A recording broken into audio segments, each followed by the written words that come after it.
by Joe CallaghanSpecial to the StarFri, July 13, 2018. Moscow. We should show life neither as it is or as it ought to be, but only as we see it in our dreams. Leo Tolstoy's house sits perfectly preserved just one stop from Luzhniki Stadium in Moscow's Khamovniki district, encircled by linden trees and assorted greenery.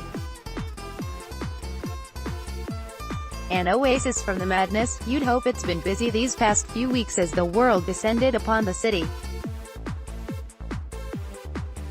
The stage is set for Sunday's World Cup final at Moscow's Luzhniki Stadium, a match that will have repercussions for soccer worldwide, no matter who wins. Lawrence Griffiths, Getty Images. It really has been a hell of a month for the Dreamers here in Russia. A World Cup that has rolled from one reverie to the next at a relentless clip has wrapped the blow-ins and the locals up and around it in a haze of blurringly brilliant soccer, mind-bending twists of fate and faith too, names and games decided and then undecided as a new narrative interjected without invitation. Read more. France-Croatia World Cup final invokes memories of infamous dive in 1998. Croatia makes it to the World Cup finals, surpassing the great Yugoslav teams of the past. England may be out of the World Cup, but it found an unlikely hero in coach Gareth Southgate. There have been nightmares too. Champions and icons humbled in a fashion that ought never to be and yet was. Germany and Lionel Messi and Cristiano Ronaldo and Neymar discovering that, in the Russian dream summer of 2018, precedent, presumptions and predictions count for little.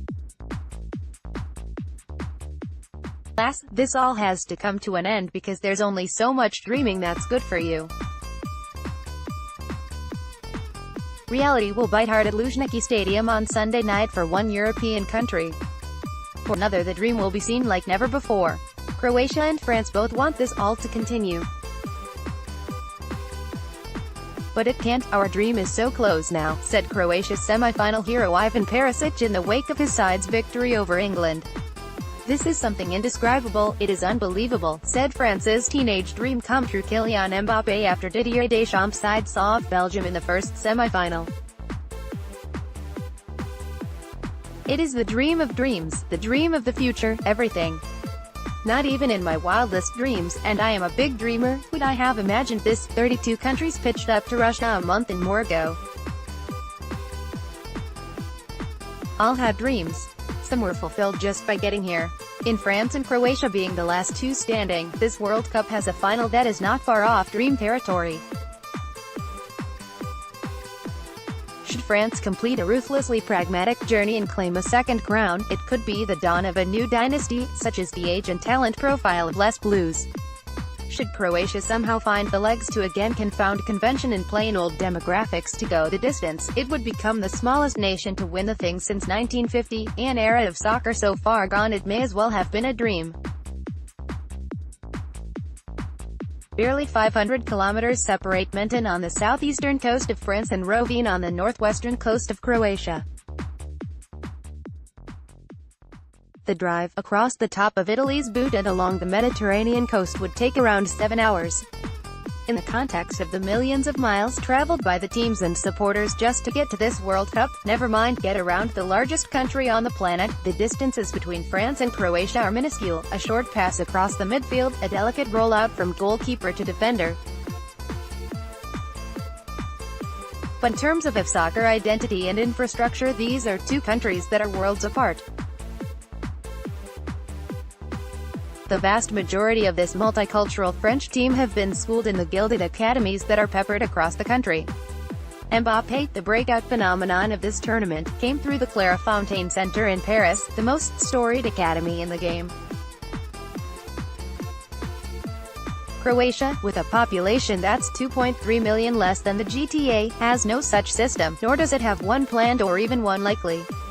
Its national soccer infrastructure is a mess, mired in decades of infighting and controversy that still reaches out to complicate things. Captain Luka Modric and defender Dejan Lovren are both facing perjury charges in relation to their evidence in the corruption trial of one of the sport's biggest power brokers there.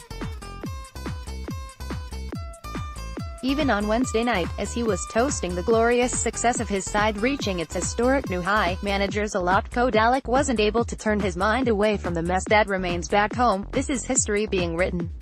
Dalic said. I don't know whether a smaller country has made the final of a World Cup.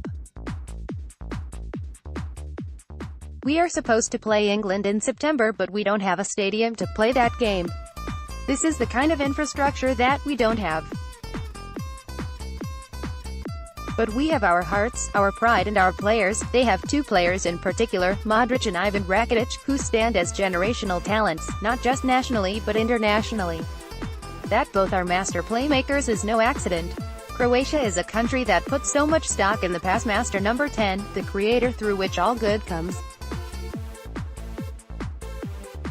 Such has been his consistent supremacy here. Modric looks almost certain to be named the tournament's best player, even if Sunday doesn't go his or Croatia's way. How he and Rakitic will try make their way around France shapes up to be the most fascinating aspect of a final rich in tactical conundrums. Even Belgium's vaunted playmakers couldn't work a consistent way past the French midfield, where Paul Pogba and Blaise Matuidi formed a first shield with N'Golo Kanté, the tournament's other consistently brilliant performer, behind them as the best backup in the game. More joy may be found out wide by isolating either of the French fullbacks, but the center of defense is a walled citadel too, where Raphael Varane and Samuel Umtiti will relish the physical challenge that Mario Mandzukic brings. Getting Perisic in from the wing to supplement the Juventus man, like he did against England on Wednesday night, will make openings more likely but still not guaranteed. Nothing is guaranteed, but then that's the way Croatia would appear to like it. If there was a simple route on Sunday, they'd try to find another. What's the point in taking the easy way having got this far on the hardest road? All routes lead to Luzhniki Stadium Sunday. Along the way they'll pass by Tolstoy's old digs. Two dreams remain, but only one will be seen. Sports action and reaction delivered to your inbox. New NEWSLETTERSPORTSIGN up.